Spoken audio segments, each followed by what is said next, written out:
আজ দুর্গাপুরের জন্মদিন উপলক্ষে 13 মে পরে তার 17 মে এই জাগরণ ব্যবস্থা করেছেন বাংলাদেশ সমাজ দুর্গাপুর।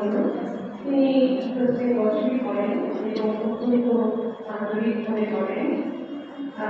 আমার দুর্ভাগ্য যে ওর বাড়ির থাকতে পারেনি আজকে এখানে, কিন্তু আমার যেটুকু বলার, আমি শুরু করবো একটি ব্যক্তিগত প্রসঙ্গ থেকে। আমি প্রথম যখন দুর্গাপুর শুনতে দেখলাম, তার সঙ্গে পরিচিত হলাম, সেই সুদূর 1981 সালের কথা।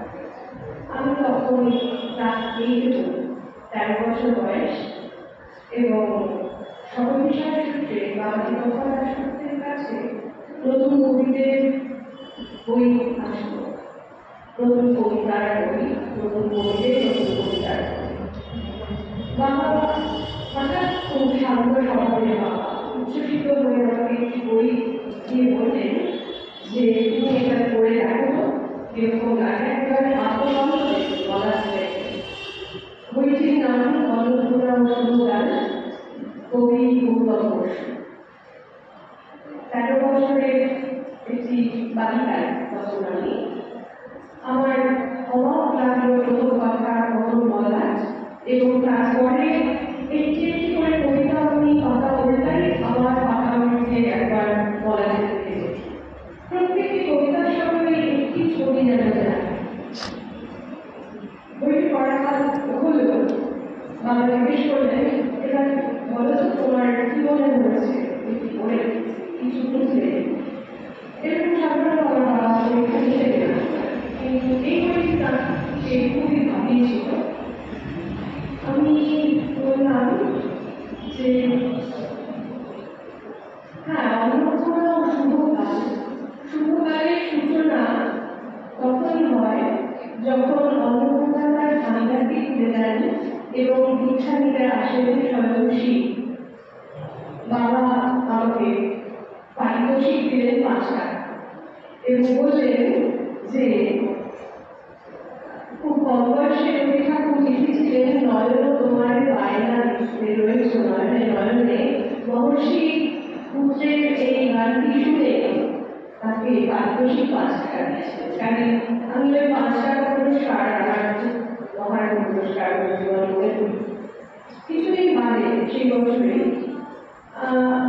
অন্য কোনো একজন কবির সঙ্গে বোধহয় স্বপন বিশ্বাসের সঙ্গে গৌতম বসু এসেছিলেন তার সাথে দেখা করতে আনতে বাড়িতে।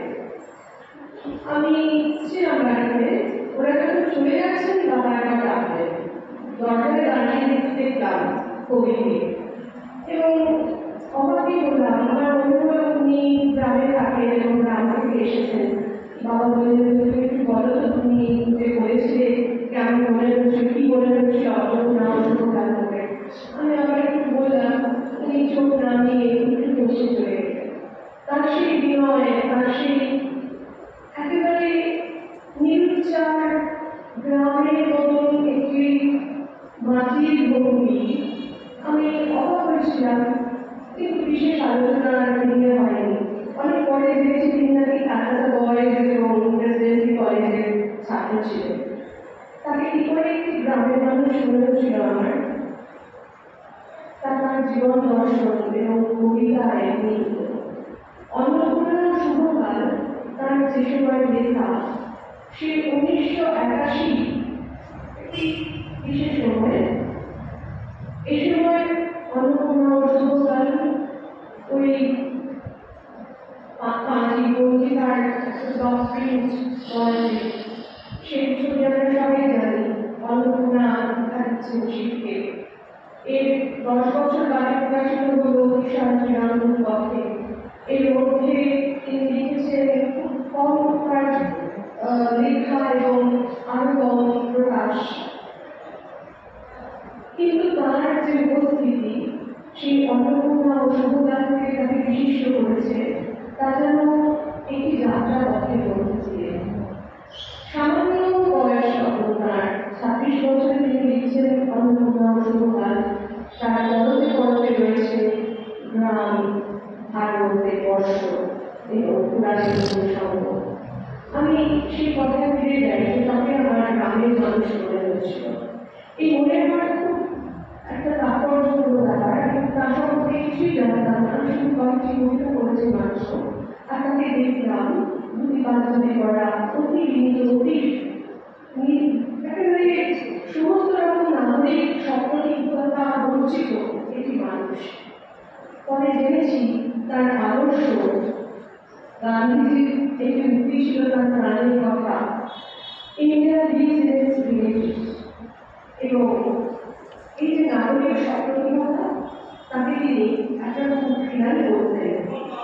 তার গুরুস্থানীয় যে কমলকুমার মজুমদার, তাকে নিয়ে তার আমার কমলকুমার বলে যে প্রবন্ধটি তার শিরোনামে কমলকুমারের একটি কাহিনী, একটি পঙ্ক্তি তিনি উদ্ধার করেছিলেন, চাতুর যদি বাস বই আছে।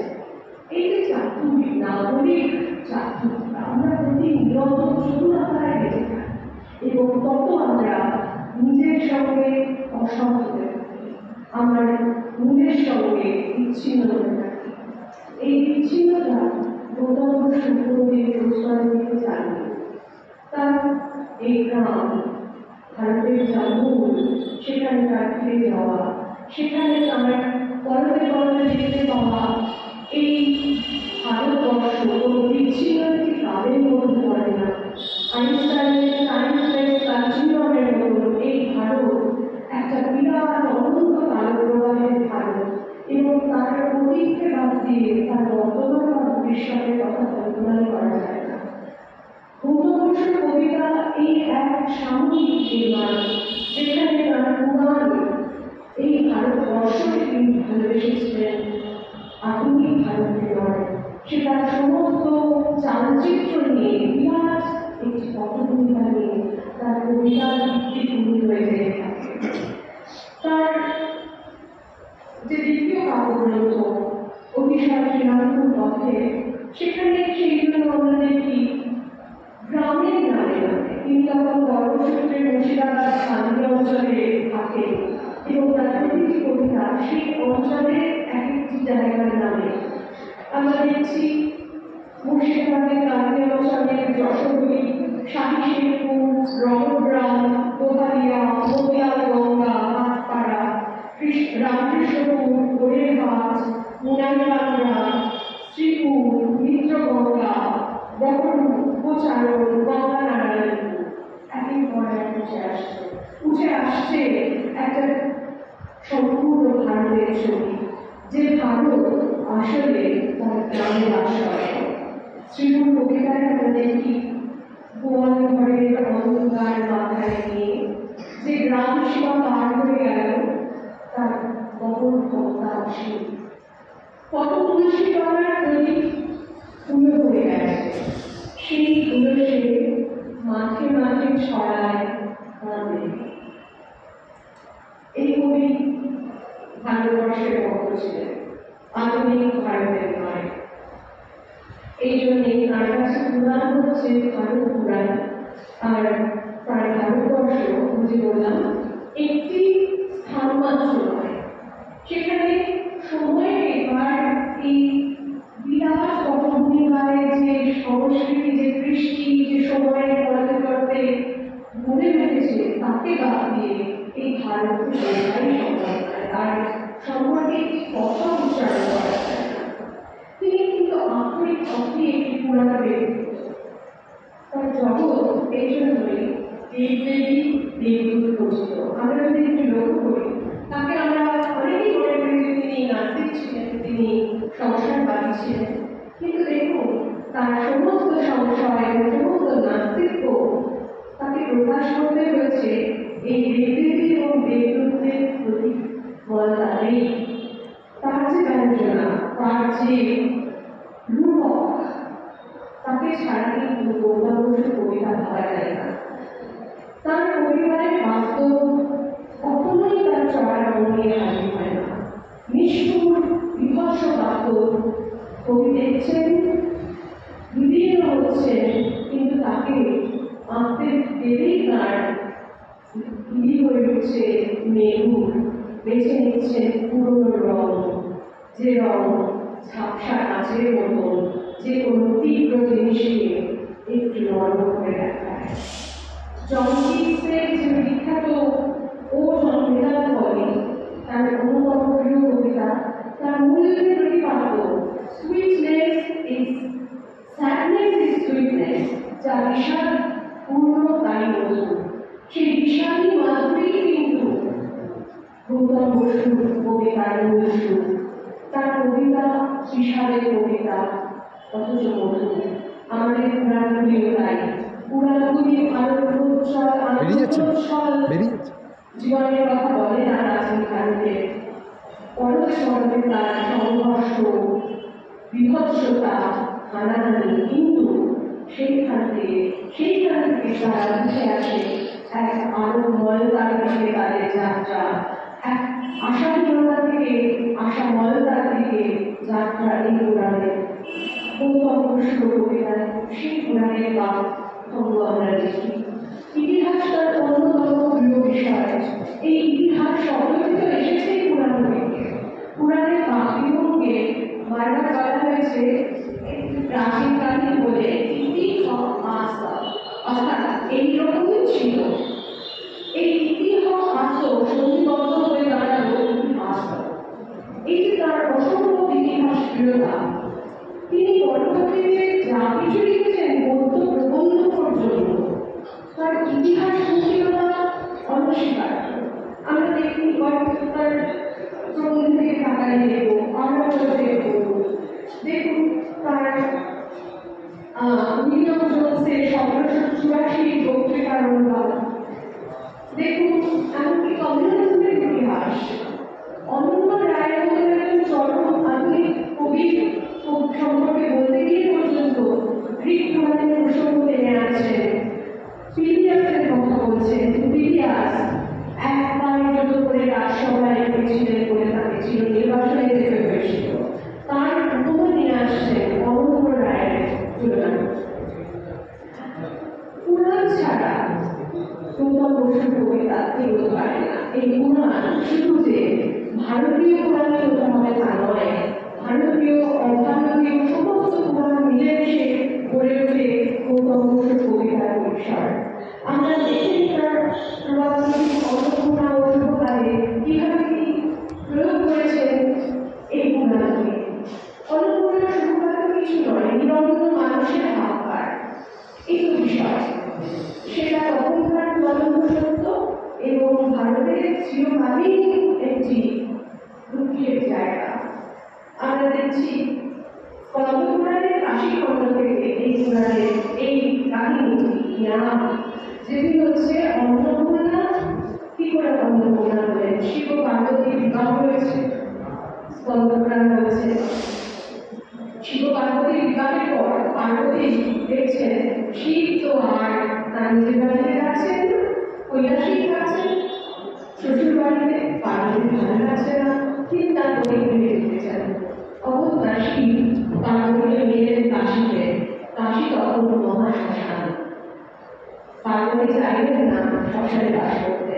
তিনি বললেন যে সত্যত্রেতা দাপর যুগে কাশী যদি এখন শ্মশান হয়ে থাকে, কলিকালে তাহলে অন্নপূর্ণার যুগ, সেখানে কেউ অভুক্ত থাকবে না, কেউ উপবাসে নিদ্রা যাবে না।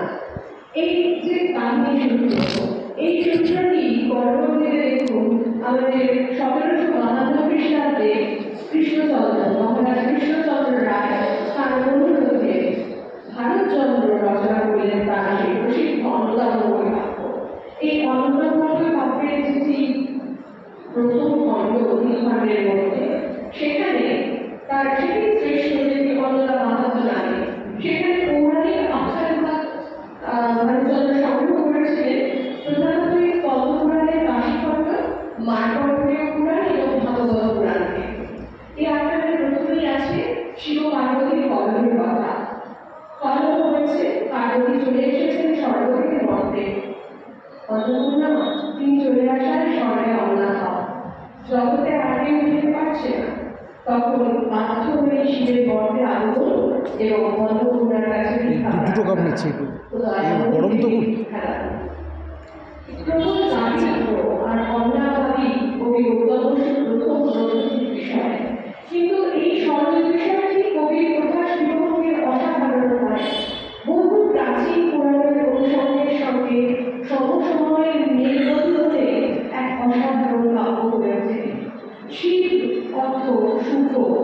এই শিবকাল তথা শুভকালের সূচনা তখনই হতে পারে যখন সদয়া অন্নপূর্ণার হাত থেকে অন্ন দীক্ষা পান শিব। কোন শিব? যে শিব অহংকারী ছিলেন। এই অহংকার ত্যাগ, ক্ষমা, দয়া, দান এইসব মানবিক গুণাবলী উদয়ের সঙ্গে সঙ্গে শুভকালের যোগ পুনঃপ্রতিষ্ঠা হয়। রাজনাথ কবির অন্নহীন নিপীড়িত দেশপ্রাণী অন্নদামঙ্গল কাব্য নামে পরিচিত হয়েছিল। আর দেখুন, সেই অনুসঙ্গই আবার ফিরে আসে বিংশ শতকের এক উদীয়মান কবির হাত ধরে, যে কবি অন্নগাম জয়গান। অন্নগাম শব্দকে আমরা বেদে বারবার পাই। অন্নগাম মানে তিনি অন্ন গান, খাদ্য প্রার্থনা করেন সকলের জন্য। তার সঙ্গে আমরা উচ্চারণ করি, আমার সঙ্গে বলো অন্নপূর্ণা ও শুভকাল। তার তৃতীয় কাব্যগ্রন্থ রসাবল, যেটা থেকে বেশ কিছু কবিতা আমরা শুনলাম, বিভাগ কবিতা কি করে একজন তার বহু কবিতাই আপনার প্রভাব হয়ে আছে। এগুলির মধ্যে পুরাণের অনুসঙ্গ চোখে পড়ার মতো, যেমন রাজরাজেশ্বরী কবিতার কথা মনে হচ্ছে। স্বর্গের দেবতারা থাকে আনন্দে, কিন্তু সেখানেও ওষুধের অত্যাচারে 7 দিনের সংঘর্ষের পর দেবী একরকম চুপি চুপি চলে আসতে বাধ্য হন। নৌকায় চলে আসেন কবি বাংলার সাধারণ গ্রামের শীর্ণ নদীর পাড়ে। সেইখানে থেকে যান তিনি। তাকে সাজানো হলো পৃথিবীর গয়নায়, পৃথিবীর সাথে তার মধ্যে স্থাপিত হলো। সেই মাটিতেই শুরু হলো তার নিত্য পুজো। তখন যেন প্রবাসী গান আপন দেশ হয়ে উঠল। চমৎকার চলছিল সবকিছু, কিন্তু ছিল আগ্রবার্তা। হয়তো পাকিস্তানের ময়মনসিংহের উত্তাগাছা গ্রামে সেই রাজরাজেশ্বরী মন্দির, যেখানে শহরে যেরকমটা হয়েছিল সেরকম এই বন্ধের গ্রামেও ধর্মীয় আগ্রাসনে উৎখাত হতে থাকতো সেখানকার বাসিন্দারা। কিন্তু এই নতুন বীজের মাটি কাঁপড়ে রইলেন দেবী রাজরাজেশ্বরী। তার পুড়ে যাওয়া, ভেঙে দেওয়া মন্দিরটিতে আর সেখান থেকে গেলেন না। আমরা পড়ে নিই সেই কবিতাটি একটুখানি। বহু পূর্বে দেবী যেমন স্বর্গরাজ্য পিছনে ফিরে এসেছিলেন, তার তেমনভাবে রাতের অন্ধকারে নৌকায় গরুর গাড়িতে ছেলে গাছে কবি গাছে মাথায় নিয়ে পায়ে হেঁটে মানুষ পাড়াতে লাগলো। রাজরাজেশ্বরী ত্যাগ করতে পারবেন না সেই ঘুরে যাওয়া গ্রাম, প্রবাসী বিশ্ববিদ্যালয়ের পিতা। এই অসামান্য মায়া, ফেলে আসা দিনের মায়া, যে মাটিতে রয়েছি তার মায়া, এই ত্যাগ করা যায় না, উচিত নয়। গৌতম ঘোষ বলেছেন তার ওই কাব্যগ্রন্থের পূর্ণিমা কবিতায় একটি ঊর্ধ্ব পুরাণের অনুসঙ্গ দেখি, যেখানে বিহারে চলে আসা বালবাহক বিশ্বকর্মার পুত্র, সে একটি কোম্পানির ড্রাইভার। সে তার নাম ভুবনেশ্বর বাহাদুর বিশ্বকর্মা, প্রৌঢ় হয়ে আসছে। সে কবিতাবন্ধুর অনধিক বছরে একবার যে পথ ধরে তার পিতা একদা এসেছিলেন সেই পথে ফিরে যায়। বারবার ফিরে যাওয়া এই যে অতীতের দিকে যে পথ দিয়ে আমাদের পূর্বপুরুষেরা এসেছিলেন, সেই পথে তুমি নামতে নামতে তাদের ফুল, তাদের ভালোবাসাগুলি আপন করতে করতে পুরাণকে বর্তমান, বর্তমানকে ভবিষ্যৎ করে তুলতে তুলতে এই যাত্রা। সেখানে শীর্ণ পথের দুই পাশে জঙ্গল, রাত নেমেছে, প্রদর্শন শব্দ, পথের ক্লান্তি, জ্যোৎস্নালোকে পৃথিবীর অপার্থিব শোভা এখন একাকার। অভুক্ত দৃষ্টান্ত ভুবনেশ্বর ড্রাইভার, সে কখন হয়েছে কপিলাবন্ধু বৃহত্তারী রাজপুত্র শিক্ষার্থ।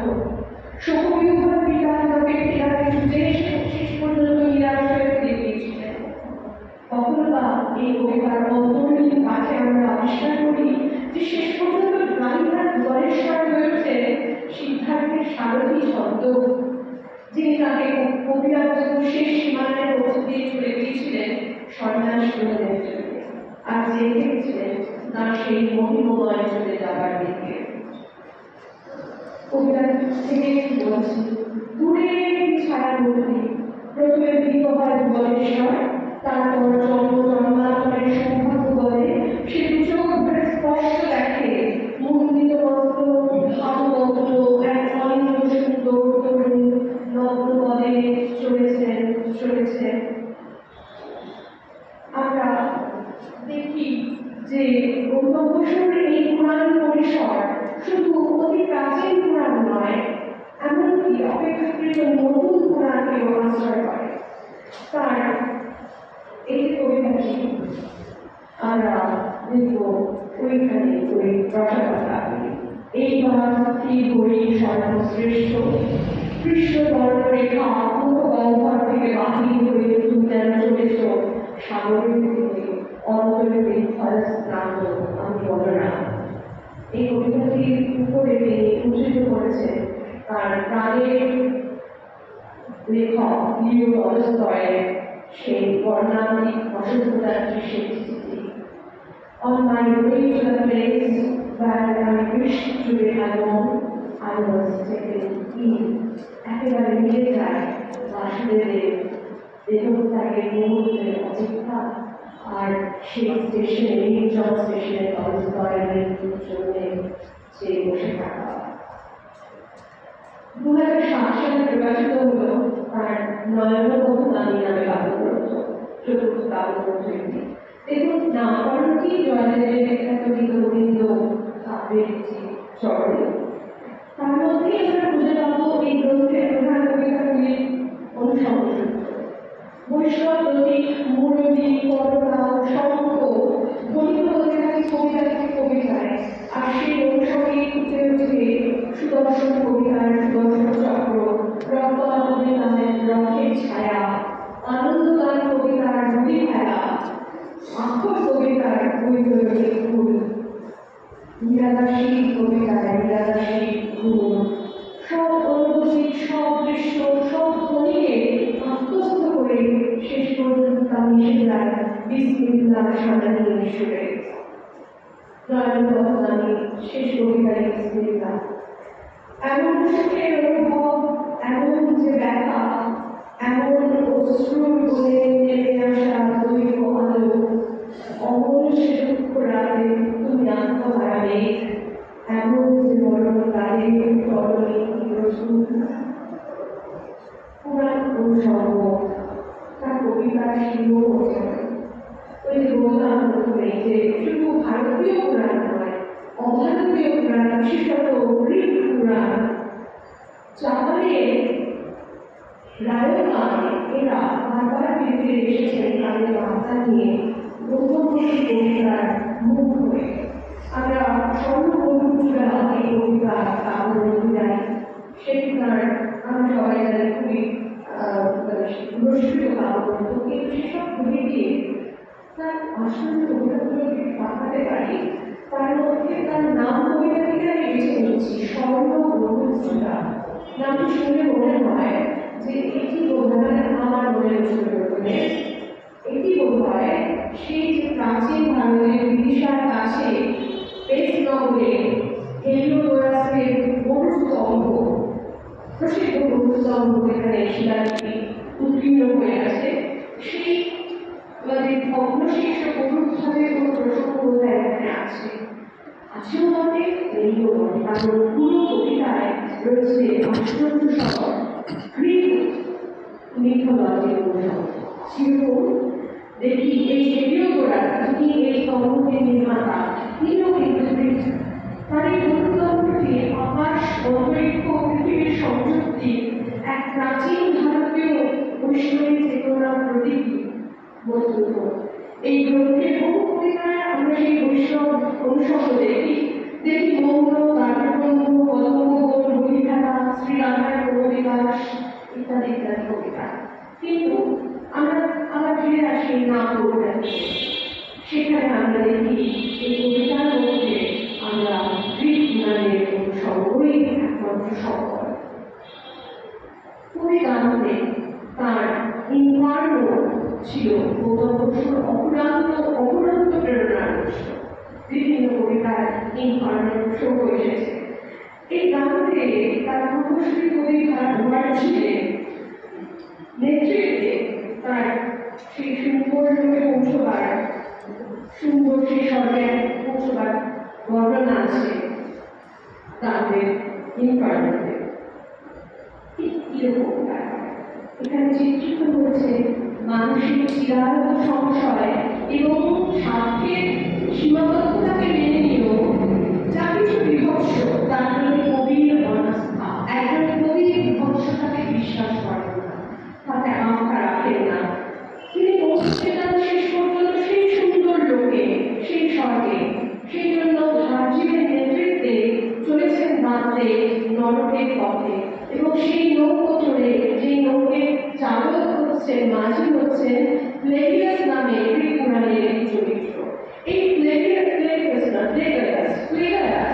তিনি পুরাণমতিকই রাজা, একজন রাজা। তার কন্যা ছিলেন দেবতা অ্যাপোলোর সহধর্মী। সেই কন্যাটিকে পরমের যখন গর্ভবতী, তাকে অন্যায় সন্দেহ করে অ্যাপোলো হত্যা করেছিলেন। কন্যার হত্যা সংবাদে উদ্বেগ হয়ে স্বাভাবিকভাবে তিনি ভেঙে দেন অ্যাপোলোর মন্দির। রুষ্ট দেবতা হত্যা করেন বিদ্ধ করে ফেগাসকে। এতেই শেষ হয় না, ফেগাসকে পরলোকে নিয়ে দেন এক অনন্ত শাস্তি। এক অনন্ত ভোজসভার সামনে চিরকাল ফেগাস উপবাসী হয়ে দাঁড়িয়ে থাকে। তিনি চিৎকার করে যন্ত্রণায় বলতে থাকে, মর্তবাসী তোমরা দেবতার বিরুদ্ধাচরণ করো না, করো না। সেই ফেগাস মাঝি হয়ে নিয়ে যাচ্ছেন দান্তেকে নরক কাটাতে। গৌতম বসুর এই চূড়া কবিতায় তার অবচেতনের এক মেঘাচ্ছন্ন স্বপ্নে দান্তের মতোই ফেগাসের নৌকোয় চড়ে নরক দর্শন করতে করতে কবি ক্রমশ বুঝতে পারেন আধুনিক মানুষ যেন গ্রন্থের জগৎ বহন করে বেড়ায়, যে গ্রন্থগুলি তাকে কতগুলো শপথ বাক্য আওড়াতে শেখায়, কেবল তার মূল্য কখনো হৃদয়বদ্ধ করতে শেখায় না। কোনো একাধিকার জানা যায় না। ফেগাসের নৌকোর স্বপ্নভ্রমণ অভিজ্ঞতা প্রত্যক্ষ করায় সমস্ত গম্ভীর, সমস্ত অবিশ্বাসের দ্বন্দ্ব কত ভয়াবহভাবে নেমে আসে মানুষের মধ্যে। আমি অধমুখে বসে বসে বুঝলাম এই ভয়াবহতা যদি বা শেষ থাকে, কোথাও সেই সমাপ্তি রেখা দেখবার সাধ্য আমার হচ্ছে। শেষ পর্যন্ত দুঃস্বপ্ন মানে সে প্রথমবারের জন্য সেই অনাবিল আকাশকে দেখতে পারে আর বুঝতে পারে কোথায় তার ভুল হয়েছিল। আর একটি আধুনিক পুরাণের অনুসরণ মিশে যায় এখানে গৌতম বসুর অতি প্রিয় পুরাণটি মহাকবির উপন্যাস ওয়ার অ্যান্ড পিস, যেখানে রণক্ষেত্রে ভূপতিত হয়ে জীবনের প্রথমবার যেন সত্যি আকাশে দেখতে পেয়েছিলেন। সেই বিরাট অনন্ত আকাশের সঙ্গে নিজের আত্মার সরাসরি যোগ অনুভব করে আন্দ্রেয়ের মনে হচ্ছিল এর পাশে নেপোলিয়ন কত সামান্য, কত অকিঞ্চিতকর মানুষ, a small insignificant man compared with what was happening between his soul and its lofty infinite sky, with clouds racing across it, with his great hands and joy in victory.